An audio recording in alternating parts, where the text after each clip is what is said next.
In this video, we're in 2 Samuel chapter 11.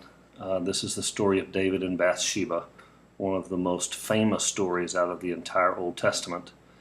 We're going to spend some time here today, probably 25 or 30 minutes going through this chapter. I want you to take notes. I want you to really think through what we talk about today. This is a pretty heavy Bible study because this is a pretty heavy story and a pretty devastating sin. If you remember from last week's video, we talked about David's loyalty and his heart and his generosity. And in my Bible, in chapter 9 and 10, out to the side, I wrote loyalty. And then when I got to David and Bathsheba in chapter 11, I wrote the word disloyalty, because David was disloyal to Israel. He was disloyal to his God. He was disloyal to Uriah. He was very, this is his most selfish, rebellious act that he ever committed. And so we're going to start here. We're just going to run through this chapter. I've got a lot to talk to you about. I want you to really think through it because I want to talk to you about what I call context. I don't think people wake up one morning and say, I want to sin sexually. I want to have an affair today. I want to fall today. I want to have a moral failure today. It is a slow fade, as the song says. It is something that happens slowly over time. And when we take care of the context of our spiritual lives, we can say no to temptation and sin. But when we do not take care of the context, then temptation becomes too much and we end up falling. And so I want to talk to you today about what I call context. And there's 5 areas of context here that I want to bring up and talk about as we get into this. So it says, in the spring of the year, when kings normally go out to war, David sent Joab and the Israelite army to fight the Ammonites. They destroyed the Ammonite army and laid siege to the city of Rabbah. However, David stayed behind in Jerusalem. David stayed behind in Jerusalem. So the first part of context that you have to understand when it comes to managing your own life is success. David became successful. Now, before David was successful, he was running around in the wilderness, running from his life from Saul as a fugitive, and during those years he didn't have a lot of problem having an affair. He was running for his life. He was busy. He was at the bottom. Even when he first became king, and there was a lot of things going on, there was a lot of battles to fight. His identity, he was a warrior, and he was out to war. But God gave him success, and more success, and more success, and more success, till finally David didn't have to fight in the war anymore. Now, when he wanted to defeat the Ammonites, all he had to do was send out his commander, and he was left at home alone. And the warrior needs to be out at war. And when the warrior's not at war, the warrior gets in trouble. And success lowers our spiritual defenses. It lowers our defenses against the evil one. Success can breed failure. And in fact, one of the things I tell my men in the ministry is this thing we talk about more than anything, is the hardest thing you will ever do in your life is manage success. Because when we become successful as men, several things happen. Now, there's application here for women too if you're a female listener, but I want you to hear this. I'm specifically going to talk to guys here. One, the more successful I become, the more spiritually I am weak. And what I mean by that is there's this spiritual sharpness to us. There's this desperation to us when we have failed or when we're climbing up the ladder and we're not successful. But when we become successful, we have a tendency to get complacent. You know what? I've made it. You know what? I've arrived. You know what? I'm finally at the place I need to be. And so this success kind of breeds this complacency spiritually, where we don't have the desperation that we had when we were at the bottom of the ladder. We don't have the dependency upon God. We're depending upon ourselves. We're depending upon our own abilities. We have a little pride issue, and pride comes in and says, boy, look what I have done. And you see it happen time and time and time again with both men and women in the Bible and in today's culture. Boy, we're striving after God, and we're pushing after God, and we're desperate for God, and we're dependent upon God, until we become successful. And then that dependency kind of goes away and we can become self-sufficient. And it's not that we turn away from God. It's not that we live in rebellion. It's just the context of our lives loses that edge. We lose the edge. We lose the desperation. Our spiritual edge goes away, and we're just a little flat spiritually. And it's that flat place spiritually that enables then Satan to come in and really begin to tempt and get us to fall. And that's what happened to David, and that's what happened to us. Now, there's something else that happens in success. I have found that success for men specifically is an aphrodisiac to women. Women love successful men. And you see a man and he goes into a place, and if he's got a nice watch on or a nice ring, or he has nice clothes, he drives a nice car, women are just attracted to that. It's an aphrodisiac for them. They want successful men. And so the more successful you become, the more attractive you are to women. Listen, when you're the checker at Walmart, the women aren't all over you. But when you're driving a Porsche and you're showing up at a club looking good, the women are all over you. They're just attracted to successful men, which leads us to the last part of this success that really makes it hard for us to be faithful. And that is, with success comes money. And with money comes this illusion that we can buy our way out of anything.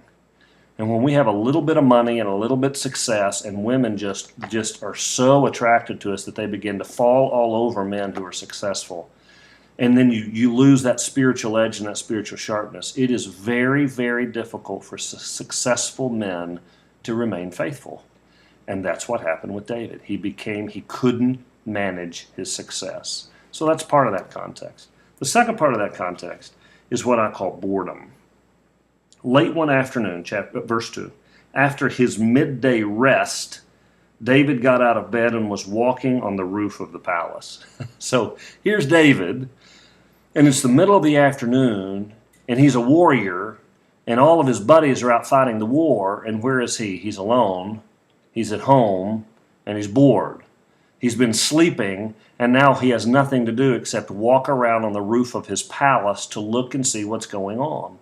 Now, have you ever heard the phrase, an idle mind is the devil's workshop? Well, that is absolutely true. And that's true with David. And what happened to David right here is he got bored. He got bored. A warrior is meant to fight. And when he got successful, he didn't have to fight anymore. And because of that, he had a lot of leisure time. And when he had a lot of leisure time, he had a lot of boredom. I want you to hear this. Boredom leads to sin. The idle mind is the devil's workshop. And so as we become more successful and we get to control our own schedules, and as we get more successful and we have more leisure time, we have to be diligent about filling our time with godly things, because if we let our mind get idle and we get bored, temptation comes in and we will fall, and we will fall hard. So you have to control your leisure time. You have to. You have to fill your leisure time with productive activities and with good relationships with same-sex friends and ministry and reaching out to people and serving in the church. We have to keep our minds busy. We have to work out. We have to have athletic endeavors. We have to be busy. I'm not talking about workaholic, okay? I'm not talking about that at all. I'm talking about our leisure time. When we're off, we can't get bored. We can't get bored. So boredom is very, very dangerous. Number 3 is accountability. Accountability. Once again, where is he? He's looking out over the city in verse 2. He's looking around all over the city. Why? Because he's lonely and he's bored. He's lonely because where's all his buddies? They're all at war. Because David's a warrior. He should be at war, and he's not, and his buddies are. His buddies are all gone. He's by himself. Now, listen to me. If boredom is dangerous, boredom and loneliness are lethal. A man or a woman, neither one, can take loneliness and boredom and put them together and not fall. It's just a lethal combination. Now, you can be lonely in the middle of a marriage, can't you? You can be lonely in the middle of a crowded room. You can be lonely in the middle of your job. You can be lonely while you're with your kids. Loneliness is a condition of the heart that comes from not connecting with other people. And accountability is so important, because accountability means I have friends who love me enough and are connected enough to me that they know about what's going on in my life. I need to have friends that are good enough friends, same-sex friends. I need men in my life that I'm close to, that I do life with, that I care about, and they care about me, and they ask me questions, and I ask them questions, and we talk together. Those kind of relationships keep my heart full and keep me from being lonely, so that I will go out and do something that can destroy my life.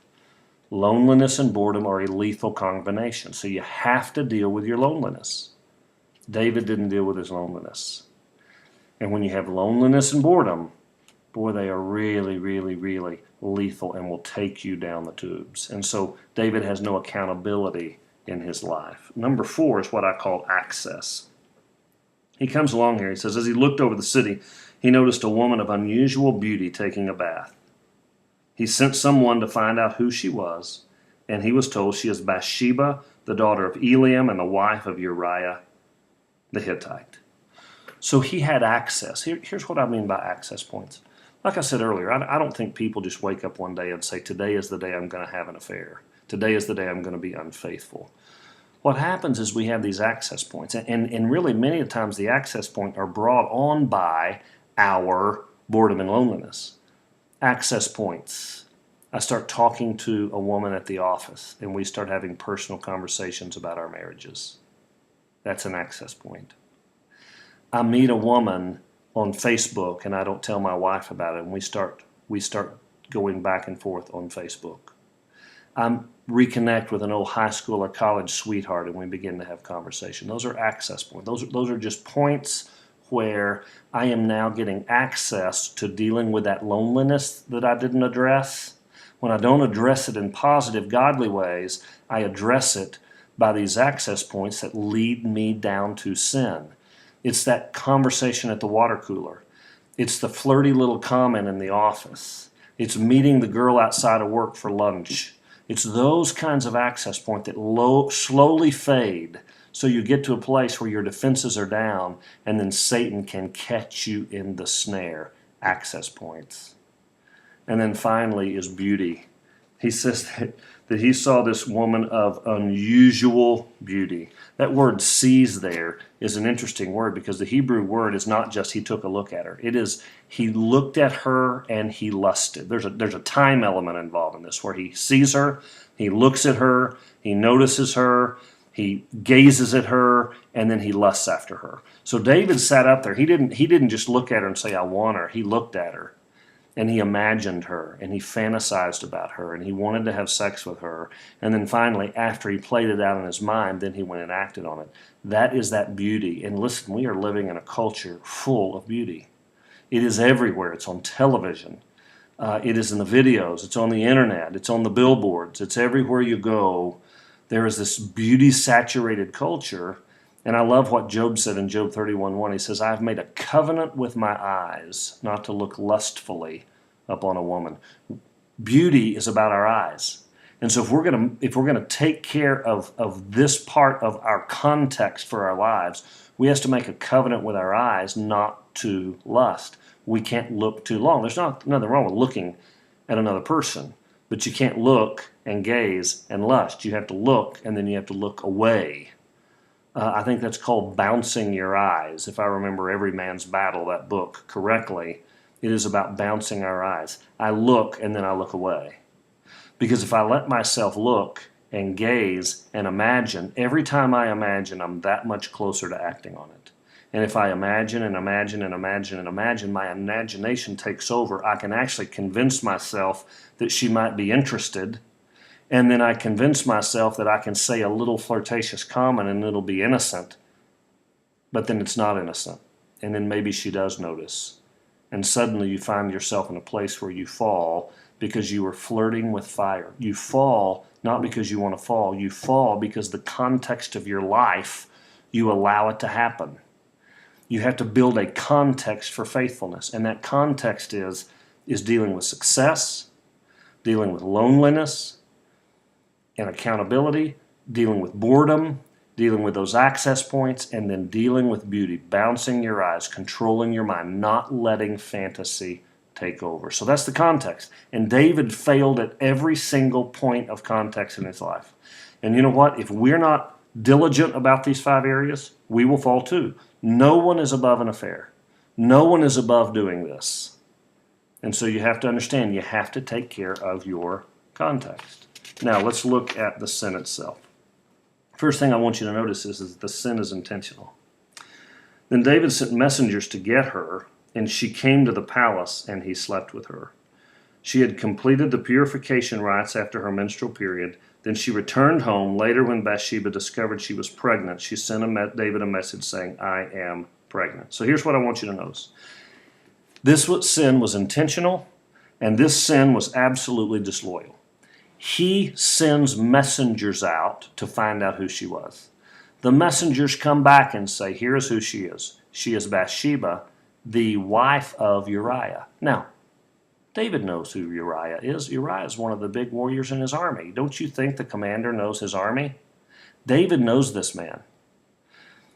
He processes that information. He finds out who she is. He sends his servants back out to go get her and bring her to the palace so he can sleep with her.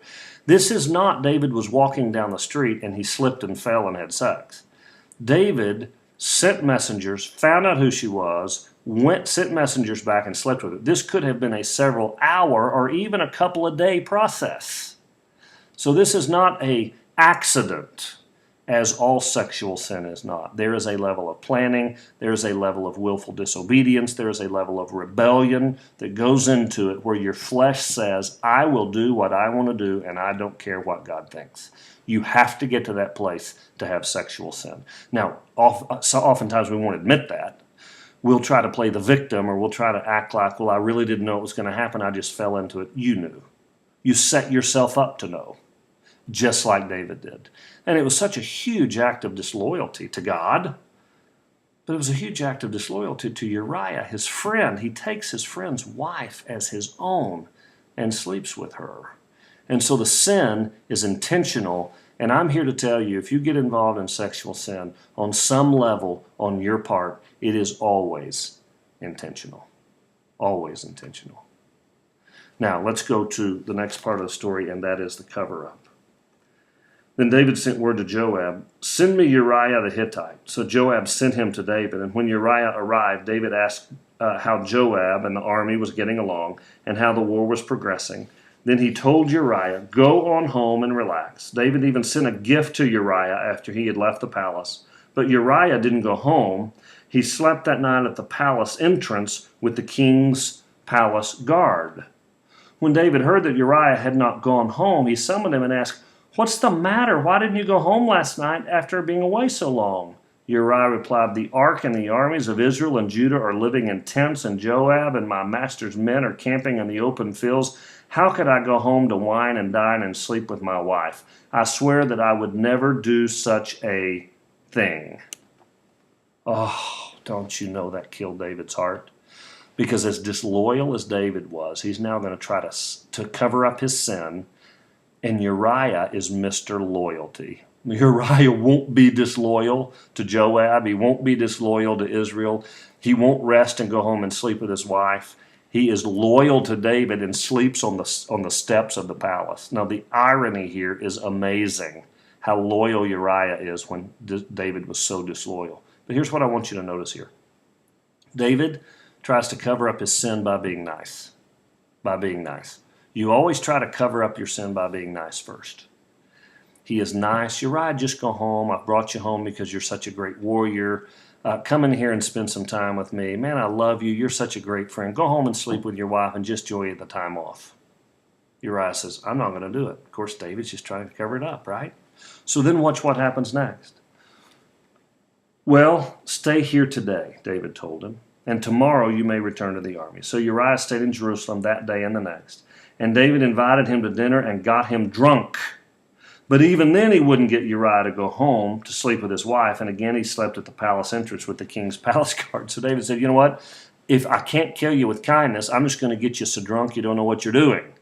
So now we've gone from kindness to immorality. I'm just going to create it. I'm just going to create an environment where you're so drunk you don't know what you're doing. But Uriah is so loyal that even in his inebriation, he won't be disloyal to David and Joab and the army of Israel. And he sleeps on the steps of the palace again. Crushes David. Can you imagine how nervous David must be? How scared David must be about getting caught? His whole life is flashing before his eyes. And here's Uriah. He's trying to get out of this, and Uriah won't have anything to do with it because of his faithfulness and loyalty And so David gets desperate. And he does what none of us could even imagine. But it's amazing what you'll do to cover your sin when you're a desperate person. So look what he does. So the next morning, David wrote a letter to Joab and gave it to Uriah to deliver. The letter instructed Joab, station Uriah on the front lines where the battle is fiercest.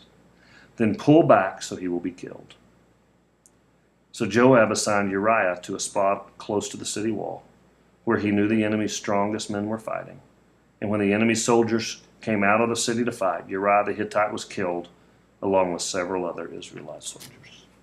Can you imagine that Uriah the Hittite, the loyal man who refused to sleep with his wife because he's so loyal to David and Israel, is given a letter that he takes to Joab for his own execution, and he has no idea. Uriah didn't do anything wrong. He was faithful. He was loyal. But he was a pawn in David's game, and he was collateral damage to cover a sin that David wanted to cover. And so he has him murdered. And Joab has him murdered. He pulls him away. He puts him in the fiercest fighting, and he dies. Then Joab sent a battle report to David. He told his messenger, report all the news at the battle of the king. But he might get angry and ask, why did the troops go so close to the city? Didn't they know they would be shooting from the walls? Wasn't Abimelech, the son of Gideon, killed at Thebez by a woman who threw a millstone down on him from the wall? Why would you get so close to the wall? Tell him Uriah the Hittite was killed too. So the messengers went to Jerusalem and gave a complete report to David. The enemy came out against us in the open fields, he said, and as we chased them back to the city gate, the archers on the wall shot arrows at us. Some of the king's men were killed, including Uriah the Hittite. Listen to David's callous response. Well, tell Joab not to be discouraged, David said. The sword devours this one today and that one tomorrow. Fight harder next time and conquer the city. He just plays a game, covers the whole thing up. It was all a ploy. Other men were killed besides Uriah because they fought too close to the wall, because God needed to kill Uriah, because David, needed to kill Uriah. Is that not amazing? How much was the collateral damage? How many men died that day? We don't know. And then his response to be so callous. Don't be discouraged. People just die in battle. That's part of it. And then the chapter ends. When Uriah's wife heard that her husband was dead, she mourned for him. And when the period of mourning was over, David sent for her and brought her to the palace, and she became one of his wives. Then she gave birth to a son. But the Lord was displeased with what David had done. Sad, tragic, awful story. You saw how David sinned. You saw the context of his life that he let go that led to the sin. You saw the sin. You saw the reaction. Started with kindness and ended in violence. Because ultimately, we'll do anything to cover up our sin, to keep it from coming to light. And that's the story, and we're left there. Now, in our next video, we'll look and see how God handles David in this. But here's what I want to do as we close out this video today, is I want to bring back up those 5 issues that we talked about at the beginning about context for life. Because if you're going to be successful against sexual temptation, you've got to take care of the context. Because if it ever gets to the flesh, no man or woman can say no. Okay? You don't stand in a hotel room without your clothes on and make the decision not to do it. You have to set the context for your life, the spiritual context for your life, so you never get yourself in a position to fall. You remember the context? Success, boredom, accountability / loneliness, access, and beauty. So here's what I want you to do.